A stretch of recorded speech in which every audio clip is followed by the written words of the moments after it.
মানে কত ছ্যাঁচড়া ভাবে আমি চিন্তা করছি যে 10 কোটি আমার জন্য, যেখানে এখন নাকি বাংলাদেশের কথায় কথায় হাজার হাজার কোটি টাকার লেনদেনের গল্প শুনি।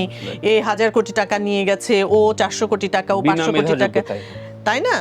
প্রতি বছরই এরকম একটা খবর পাওয়া যায়। সম্প্রতি প্রাণ কাকুলির খবর ছড়িয়েছে। এই বিষয়গুলো বারবারই আলোচনা করি, তারপরও এটার কি কোনো রকম সলিউশন কোনো সরকার আমলে হবে না? এগুলো শুনলে কেমন ভয় লাগে? মানে আসলেই ভয় লাগে, ভীষণ ভয় লাগে। এবং এর মধ্যে আমাকে আরেকটা জায়গায় এরকম জিজ্ঞেস করছিল যে আর্টিস্টদের টাকা পয়সা বা কার অনেক টাকা বা এরকম। তো আমি চিন্তা করে দেখলাম আসলে আর্টিস্টদের অনেক টাকা কিন্তু আর্টিস্টদের কখনো থাকে না।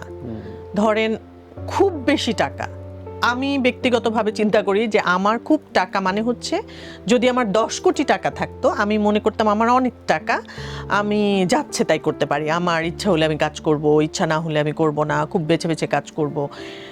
মানে তাহলে আপনি বুঝেছেন যে আমার মানে কত ছ্যাঁচড়া ভাবে আমি চিন্তা করছি যে 10 কোটি আমার জন্য, যেখানে এখন নাকি বাংলাদেশের কথায় কথায় হাজার হাজার কোটি টাকার লেনদেনের গল্প শুনি। এই 1000 কোটি টাকা নিয়ে গেছে, ও 400 কোটি টাকা, ও 500 কোটি টাকা, তাই না? তো সেখানে আমাদের আর্টিস্ট যার অনেক টাকা, তার মনে করেন 10 কোটি টাকাই আছে।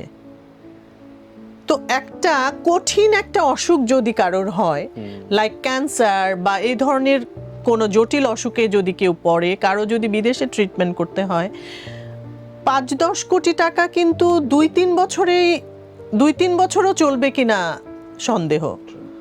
তো তাহলে এটাকে আমরা বলছি আমাদের চাহিদাটা কত ছোট। তাহলে আপনি বলেন যে এইটুকু টাকাকে আমরা মনে করছি যে অনেক হিউজ।